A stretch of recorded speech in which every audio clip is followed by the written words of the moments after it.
here. This is the new chapter of class the 12th macroeconomics, and the chapter is problem of deficient and excess demand. So first of all, let's focus on the definition of full employment. What is full employment?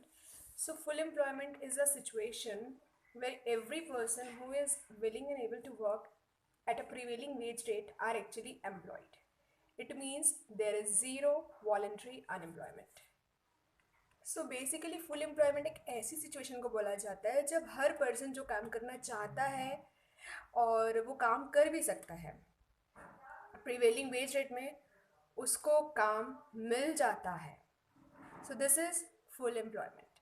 अब यहाँ से ये तो topic हो गया full employment का, but यहाँ से दो कंसेप्ट और आते हैं, दैट इज़ अनएम्प्लॉयमेंट. तो अनएम्प्लॉयमेंट क्या सिचुएशन होती है? It is a situation where all the labour force of an economy are not employed. मतलब जब सारा का सारा लेबर फोर्स एक इकोनॉमी का एम्प्लॉयड नहीं है. अब अनएम्प्लॉयमेंट को दो कैटेगरी में बांटा गया है. First is voluntary unemployment and the second one is involuntary unemployment. So पहले देखते हैं वॉलंटरी अनएम्प्लॉयमेंट क्या है. Voluntary unemployment means it is a situation where people who are able to work but are not willing to work although a suitable work are available for them. Means एक person जो है वो काम कर सकता है, उसके लिए काम available भी है, but that person is not willing to work. willingness नहीं है काम करने की. So that is voluntary unemployment. person खुद ही नहीं चाहता काम करना. सेकेंड है involuntary unemployment. ये एक ऐसी सिचुएशन होती है जहाँ पे पीपल काम करना चाहता है, आर एबल है काम करने को प्रिवेलिंग वेज रेट में, बट उनको काम नहीं मिल रहा. वाई? बिकॉज कहीं ना कहीं एग्रीगेट डिमांड में कमी है. There is deficiency of aggregate demand in the economy. That is why he is not able to find the appropriate work for them. So this is involuntary unemployment. Next is full employment equilibrium. A full employment equilibrium, it's very obvious from the name that it is a situation of full employment. Let's see what is written. It refers to a situation where aggregate demand is equal to aggregate supply. Since the economy is in equilibrium, so definitely aggregate demand or aggregate supply equal होंगे. And all those who are willing and able to work are getting work at a prevailing wage rate without any difficulty. Aggregate demand और aggregate supply भी बराबर है और सारे के सारे person जो काम करना चाहते हैं उनको काम मिल भी रहा है. इफ़ डायग्रामेटिकली हम समझें इसको, so this will be the diagram of this.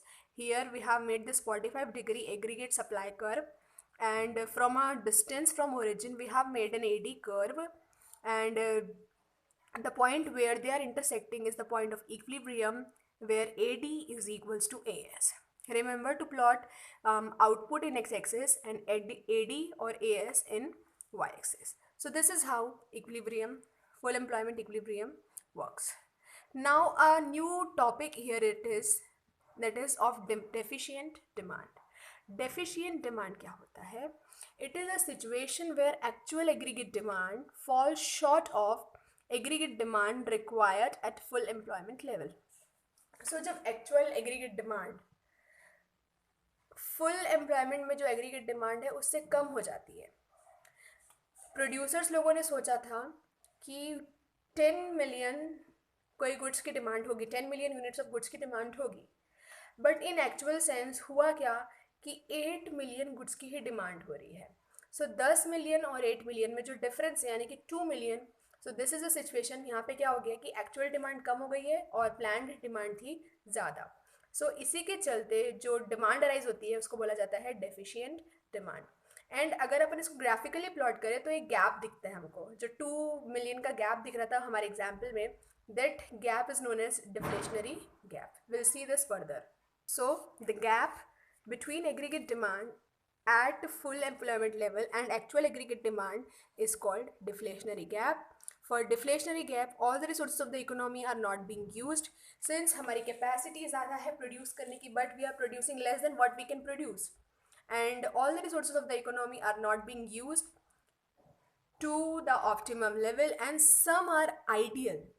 This comes with a problem of unemployment and low level of output. Output. So diagrammatically समझते हैं डिफ्लेशनरी गैप को. So here we have made a deflationary gap curve. कैसे बना है देखते हैं. We have again made a simple 45 degree aggregate supply curve and we have made aggregate demand curve here. यहाँ पे AD कर्व बना हुआ है. अब इसको अगर अपन ध्यान समझें तो ये जो AD था ये था हमारा फुल एम्प्लॉयमेंट वाला AD, इस पॉइंट में इंटरसेक्ट करता था. लेकिन जो एक्चुअल AD आया है वो इस वाले AD से नीचे आया है, शॉर्ट हो गया है. अगर हम इसको फिर से इसको स्ट्रेच करें तो दोनों के बीच की जो गैप है, the point of gap between E and E1, पहले वाला AD AS को E में काट रहा था, नया वाला AD AS को E1 में काट रहा है. सो E और E1 पॉइंट के बीच में जो डिफरेंस है that is known as deflationary curve या डिफ्लेशनरी गैप. अब डिफ्लेशनरी गैप होगा तो क्या सारी सिचुएशन बन सकती है थोड़ा सा समझते हैं. So as I told you that in this diagram at point E there is full employment in the economy. अगर एग्रीगेट डिमांड एक्चुअल AD जो आया है वो शॉर्ट हो जाती है तो डेफिशिएंट डिमांड अराइज हुई है. सो E1 क्या हुआ, पॉइंट E1 जो है वो है अंडर एम्प्लॉयमेंट इक्विलिब्रियम और दोनों के बीच का जो गैप है that is deflationary gap. Next is cause of deficient demand. Deficient demand के कॉजेज क्या होते हैं, what are the reason behind deficient demand. So here we can see that there are total 6 reasons given. सबसे पहले तो बात यह है कि मनी सप्लाई में कमी है तभी डेफिशिएंट डिमांड अराइज हो रही है. अब मनी सप्लाई इकोनॉमी में कैसे कम हो सकती है. पहली बात decrease in consumption expenditure, second decrease in government expenditure, third है डिक्रीज इन इन्वेस्टमेंट एक्सपेंडिचर. ये सारी चीज़ें अगर अपन खर्च कम कर रहे हैं, गवर्नमेंट खर्चा कम कर रही है, इन्वेस्टमेंट कम हो रही है, तो as a result of it money supply जो होता है इकोनॉमी का वो काफ़ी कम हो जाता है. Apart from this there has been decrease in export, savings में इंक्रीमेंट आया है and decrease in disposable income.